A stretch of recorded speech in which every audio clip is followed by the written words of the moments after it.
Welcome back. Let's catch up with more Cougar parents who were recently here at CN Center watching their sons play. Up next, the McKittiaks, who have a history with head coach Mark Hollick.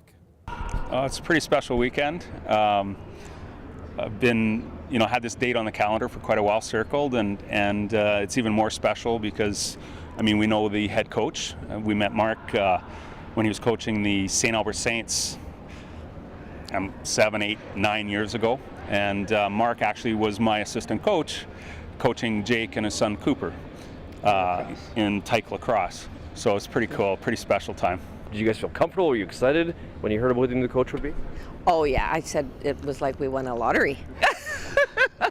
Yeah, Mark's a nice guy, and I know he's a hard worker, and he makes the players accountable for their play, and I think I like that kind of coaching.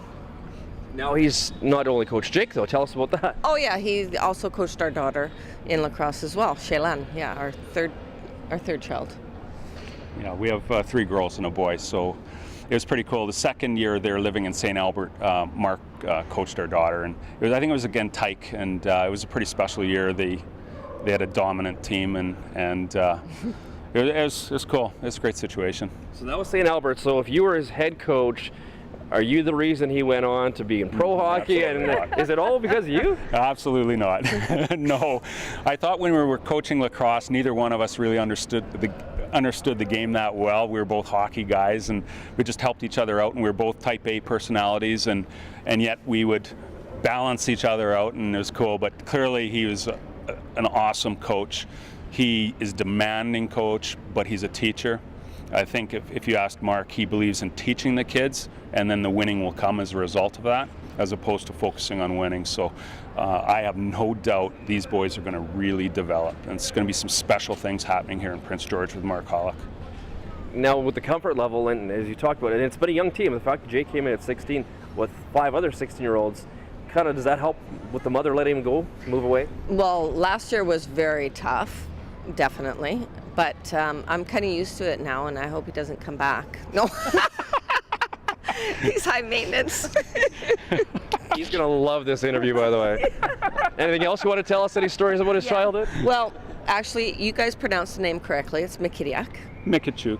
But he pronounces it different. There's 6 of us in the family. Only he pronounces it like that. How could you ever learn how to spell it if somebody said your name was Mikachuk? At least if we say McKittiak, you have a chance of spelling it correctly. First world problems. We've solved one of them tonight. Yeah, it's pretty cool. Thanks for joining us.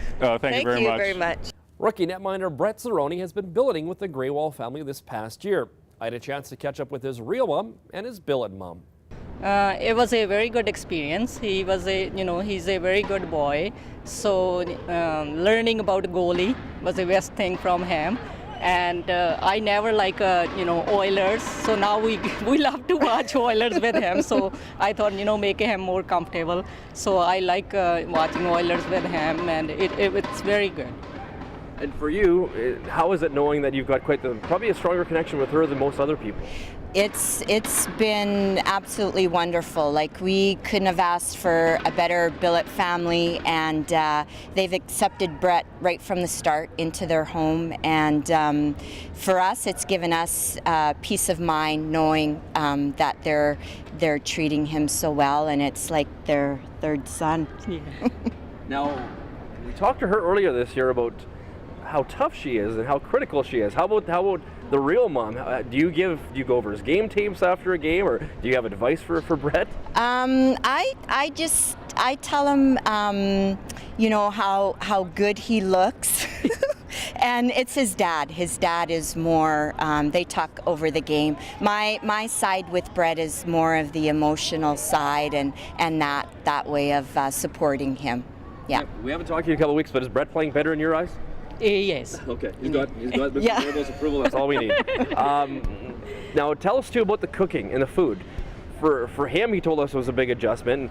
So, did you just have to tell him to suck it up, and it's different food, but get used to it? He that's been an issue right from when he was young. He's very fussy, and we told him, you know, like you're going into a new house, a new home, a new family. You have to be respectful. Try what they are having, cooking. And I know, like, I give credit to Gurdeep. Like, honestly, I know he's a challenge for sure. It is. So do you feel better? It's maybe not just your cooking, you know, it's the way he's been. It's, yeah. As long as he's happy, right, and he has a good meal, that satisfies me. Yeah. Right? And he's got two brothers essentially here in Prince George, two unofficial brothers. What does that mean? Obviously, probably more comfort for the Zeroni family. Yes, we have an older daughter, Sarah, and they get along. They're just awesome together. Him having the two boys, it's been a great experience. Yeah. Next up for the Cats, another 5-game homestand. First up, the Canadian Hockey League's top team, the Portland Winterhawks, visit Friday and Saturday. The Winterhawks boast the potential top pick in this June's NHL draft, Seth Jones.